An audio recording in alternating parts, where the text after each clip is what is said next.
Hai guys, kali ini kami ingin membahas tentang konsep demokrasi di Indonesia. Nah, sebelumnya jangan lupa like, share, and komen ya guys. Selamat menyaksikan. Assalamualaikum warahmatullahi wabarakatuh. Shalom, Om Swastiastu, Namo Buddhayo, salam kebajikan untuk kita semua. Baiklah, kami dari kelompok 1 ingin mempresentasikan atau membacakan hasil diskusi kami, yaitu mengenai konsep demokrasi di Indonesia. Tugas ini diberikan oleh Pak Nanda selaku dosen pengampu mata kuliah pengantar ilmu politik. Baiklah, izinkan saya memperkenalkan anggota kelompok 1 yang terdiri dari Adiba Raihana, Dea Nurleli, Wela Adestia, Eka Putri, Febri Ardiana Zingga, Maria Magdalena, Desti Nureni, dan saya sendiri Raka Arfan Praboswara. Saya rasa cukup pengenalan singkat dari kelompok kami. Baiklah, kepada pemateri saya persilahkan. Demokrasi memiliki pengertian sebagai sistem pemerintahan yang dimana semua warga negaranya pastinya memiliki hak dan kesempatan yang sama untuk berkontribusi dalam proses pengambilan keputusan untuk mempengaruhi hidup mereka. Jadi, dalam bentuk atau mekanisme sistem pemerintahan suatu negara memiliki upaya mewujudkan kedaulatan rakyat atau kekuasaan kewarganegaraan atas negara yang dijalankan oleh pemerintahan negara tersebut. Pengertian demokrasi menurut para ahli. Yang pertama itu ada Aristoteles. Dia mengemukakan kebebasan setiap warga negara yang digunakan untuk saling berbagi kekuasaan. Aristoteles menjabarkan bahwa demokrasi itu memiliki kebebasan, sedangkan prinsip demokrasi sendiri adalah kebebasan.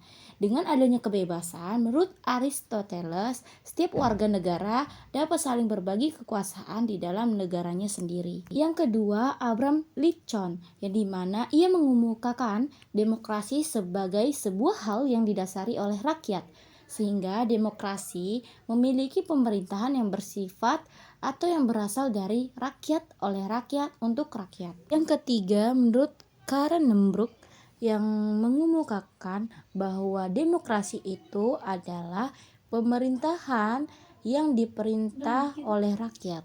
Yang keempat ada Henry B. Mayo yang menjelaskan bahwa demokrasi itu merupakan suatu pemerintahan yang mengambil suatu kebijakan umum yang ditetapkan oleh kebanyakan dari warga atau wakil rakyat dan diawasi secara efektif oleh masyarakat atau rakyat. Secara umum, tujuan dari demokrasi sendiri yaitu untuk menciptakan kehidupan masyarakat yang sejahtera, adil, dan makmur dengan konsep mengedepankan kejujuran, keadilan, dan keterbukaan. Pada konsepnya, tujuan demokrasi dalam kehidupan bernegara meliputi kebebasan berpendapat dan kedaulatan rakyat. Untuk lebih jelasnya, berikut ini adalah beberapa tujuan dari adanya demokrasi. Yang pertama yaitu kebebasan berpendapat. Tujuan dari demokrasi yaitu memberikan kebebasan dalam berpendapat dan juga berekspresi. Negara yang menganut sistem pemerintahan demokrasi, di mana masyarakatnya mempunyai kebebasan untuk mengutarakan pendapat dan memberikan aspirasi serta ekspresi mereka. Hal tersebut menjadi salah satu hal yang fundamental untuk negara demokrasi. Penjaminan hak dasar ini juga dilakukan dengan cara yang terbuka sebagai cara mengungkap dan mengatasi adanya masalah sosial yang belum terwujud. Yang kedua yaitu menciptakan keamanan dan ketertiban. Secara umum, demokrasi memiliki tujuan untuk menciptakan keamanan, ketertiban, dan juga ketentraman di lingkungan masyarakat. Demokrasi akan menjamin hak-hak setiap warga negara. Yang ketiga yaitu mendorong masyarakat aktif dalam pemerintahan. Demokrasi lebih mengedepankan kedaulatan rakyat sehingga mereka akan dilibatkan dalam setiap proses pemerintahan, mulai dari pemilihan umum secara langsung sampai memberi aspirasi terkait kebijakan publik. Rakyat yang didorong aktif terlibat di dalam bidang politik untuk memajukan kinerja pemerintahan negara itu sendiri. Dengan adanya peran rakyat di dalam pemerintahan, maka hal itu juga akan membuat setiap warga lebih bertanggung jawab kepada peran yang mereka miliki sebagai seorang warga negara yang wajib menjaga keutuhan negara. Yang terakhir yaitu membatasi kekuasaan pemerintahan. Kekuasaan tertinggi di dalam negara yang menerapkan sistem demokrasi ada di tangan rakyat. Itu artinya rakyat memiliki hak untuk memberi aspirasi dan juga kritik kepada pemerintah. Sistem pemerintah demokrasi juga memiliki tujuan untuk membatasi kekuasaan pemerintahan supaya tidak menimbulkan kekuasaan absolut atau diktator.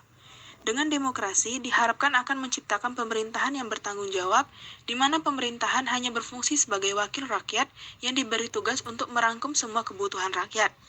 Rakyat sendiri bisa menilai dan juga menuntut jika ada ketidaksesuaian antara kebutuhan dan kebijakan yang dirumuskan. Rakyat bisa mengajukan tuntutan jika pemerintah melakukan penyelewangan terhadap kebijakan yang sudah dibuat. Ciri-ciri demokrasi di Indonesia ada 4. Yang pertama, mempunyai perwakilan rakyat. Indonesia mempunyai lembaga legislatif yang bernama Dewan Perwakilan Rakyat atau DPR yang sudah dipilih melalui pemilihan umum. Oleh karena itu, urusan negara, kedaulatan rakyat, dan juga kekuasaan akan diwakilkan oleh anggota DPR ini. Yang kedua, keputusan berlandaskan aspirasi dan kepentingan warga negara. Semua keputusan yang ditetapkan oleh pemerintah akan berdasar pada aspirasi dan juga kepentingan rakyat dan bukan semata hanya kepentingan pribadi atau kelompok belaka. Hal tersebut sekaligus mencegah adanya praktik korupsi yang merajalela. Yang ketiga, menerapkan ciri konstitusional. Hal tersebut berhubungan dengan kehendak kepentingan ataupun kekuasaan rakyat, di mana hal ini juga tercantum di dalam penetapan hukum atau undang-undang. Hukum yang tercipta juga harus diterapkan dengan seadil-adilnya. Yang terakhir, yang keempat, adanya sistem kepartaian. Partai merupakan sarana atau media untuk melaksanakan sistem demokrasi. Dengan adanya partai, maka rakyat juga bisa dipilih sebagai wakil rakyat yang berperan menjadi penerus aspirasi. Tujuannya sendiri tentu agar pemerintah bisa mewujudkan keinginan rakyat, sekaligus menjadi wakil rakyat yang bisa mengontrol kerja pemerintahan. Apabila terjadi penyimpangan, maka wakil rakyat bisa mengambil tindakan hukum. Jenis-jenis demokrasi di Indonesia terbagi menjadi 4, yaitu yang pertama demokrasi parlementer. Demokrasi parlementer pada tahun 1945 sampai 1959, yang dimana demokrasi ini adalah demokrasi pertama di Indonesia. Demokrasi parlementer ialah demokrasi yang menonjolkan peranan parlementer dan partai-partainya. Sistem parlementer yang berlaku sebulan sesudah kemerdekaan Indonesia dan diperkuat dalam UUD 1945 dan 1950. Yang kedua, demokrasi terpimpin. Demokrasi terpimpin pada tahun 1959 sampai 1965. Demokrasi terpimpin ini adalah bentuk sistem pemerintahan yang dipimpin oleh presiden secara mutlak dan otoriter. Demokrasi ini telah menyimpang dari demokrasi konstitusional dan lebih menampilkan beberapa aspek dari demokrasi rakyat.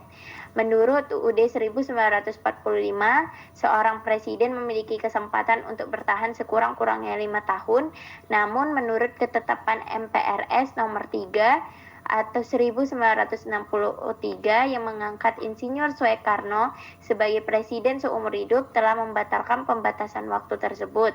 Dengan diketahui berakhirnya pemerintahan Soekarno menjadi akhir dari berlakunya demokrasi terpimpin di Indonesia. Yang ketiga ada demokrasi Pancasila 1966 sampai 1998. Demokrasi Pancasila ini berlandaskan Pancasila, Undang-Undang Dasar 1945, dan TAP MPRS atau MPR. Demokrasi Pancasila ialah demokrasi di Indonesia yang berbentuk konstitusional yang menonjolkan sistem. Nah, pemerintahan dengan sistem demokrasi Pancasila di Indonesia berakhir pada tahun 1998. Yang keempat ada demokrasi Pancasila era reformasi 1999 hingga sekarang. Setelah demokrasi Pancasila ini berakhir, Indonesia memasuki era reformasi. Nah, pada era reformasi, Indonesia diwarnai dengan kebebasan pers dan berbicara. Hal ini juga bertujuan agar kritik pada kekuasaan tidak menyeleweng terlalu jauh. Diketahui dalam perkembangannya, demokrasi Pancasila era reformasi diteruskan oleh Presiden Abdurrahman Wahid hingga dengan pemerintahan Joko Widodo.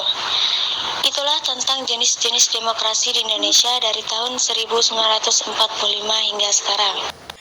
Adapun prinsip-prinsip dari demokrasi sendiri yang kami ambil ada 8. Yang pertama, prinsip kedaulatan masyarakat. Yang kedua, prinsip pemerintahan berdasarkan persetujuan dari yang diperintah. Yang ketiga, prinsip kekuasaan mayoritas. Yang keempat, prinsip hak-hak minoritas. Yang kelima, prinsip jaminan hak asasi manusia. Yang keenam, prinsip pemilihan yang bebas, adil, dan jujur. Dan yang ketujuh, ada prinsip demokrasi persamaan di depan umum. Yang kedelapan, ada proses hukum yang wajar.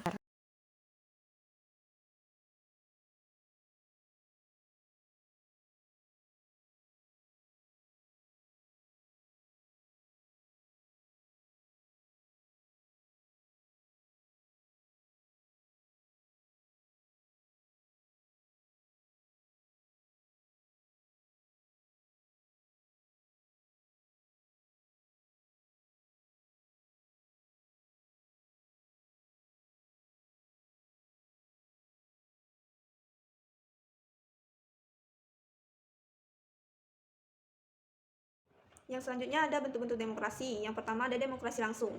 Dalam sistem demokrasi langsung ini, setiap rakyat berhak menentukan aspirasinya melalui pendapat atau suara dalam menentukan sebuah keputusan. Nah, biasanya setiap rakyat mewakili dirinya sendiri dalam menentukan kebijakan sehingga secara langsung keadaan politik ini berada di tangan rakyat.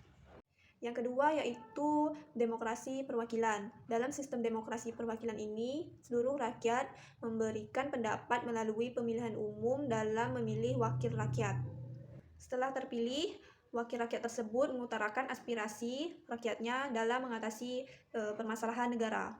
Nah, yang terakhir ada pun fungsi-fungsi dari demokrasi. Yang pertama itu sebagai sistem politik yang memberikan kekuatan untuk memilih pemimpin rakyat dan pemerintahan secara bebas serta adil dalam pemilihan umum.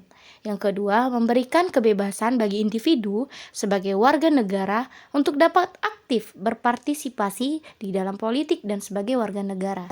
Yang ketiga, fungsi demokrasi sebagai pelindung kepada hak asasi setiap warga negara. Yang keempat, menghasilkan sebuah aturan yang berlaku kepada semua warga negara tanpa ada pandangan bulu. Oke teman-teman, selesai sudah materi kita. Terima kasih sudah menonton videonya dari awal sampai akhir. Semoga bermanfaat ya.